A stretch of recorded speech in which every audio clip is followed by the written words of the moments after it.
ছাত্র জনতার রক্তের বিনিময়ে আমরা নতুন বাংলাদেশ পেয়েছি। নতুন বাংলাদেশের অন্তর্বর্তীকালীন সরকার প্রধান, আমাদের মাননীয় প্রধান উপদেষ্টা ডক্টর প্রফেসর ইউনূস, তিনি ঘোষণা করেছেন যে আগামী ২৬ সালের ফেব্রুয়ারির প্রথমার্ধে নির্বাচন হবে, জাতীয় সংসদ নির্বাচন। তার ঘোষণা অনুযায়ী নির্বাচন হবে এবং সেই ঘোষণা অনুযায়ী ইতিমধ্যে নির্বাচন কমিশন তাদের কর্মসূচি গ্রহণ করেছেন, নির্বাচন হবে। এখন সেই নির্বাচন করার জন্য দায়িত্ব মাননীয় প্রধান উপদেষ্টার, দায়িত্ব হয়েছে নির্বাচন কমিশনের। তারা পদক্ষেপ নেবে এই নির্বাচনের সম্পন্ন করার জন্য। অতএব আমরা আশা করি সঠিক সময়ে, নির্ধারিত সময়ে নির্বাচন হবে এবং সেই নির্বাচনে সবাই অংশগ্রহণ করবে, এটাই আমাদের প্রত্যাশা। আপনারা এই ফুটবলবাসী আমার অত্যন্ত প্রতিবেশী, খালেদার পক্ষ থেকে জনাব তারেক রহমান আমাদের ভবিষ্যৎ প্রধানও দুর্গাপূজার শুভেচ্ছা সবার, তাই না? এখন আপনাদের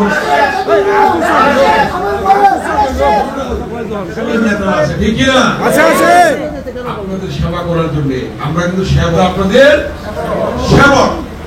অতএব আপনাদের সেবা করার জন্য বিএনপিও যতটুকু নিরাপত্তা পাবে, মুসলমানও ততটুকু নিরাপত্তা, সমান সমান।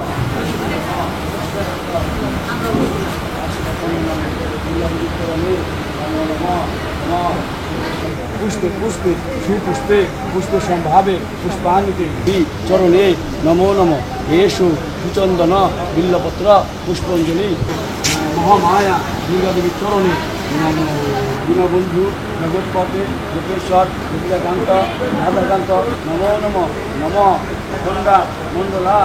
ছাত্র জনতার রক্তের বিনিময়ে আমরা নতুন বাংলাদেশ পেয়েছি।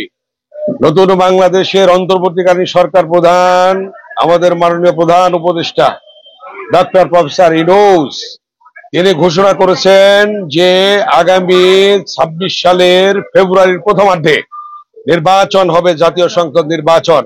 তার ঘোষণা অনুযায়ী নির্বাচন হবে এবং সেই ঘোষণা অনুযায়ী ইতিমধ্যে নির্বাচন কমিশন তাদের কর্মসূচি গ্রহণ করেছেন, নির্বাচন হবে।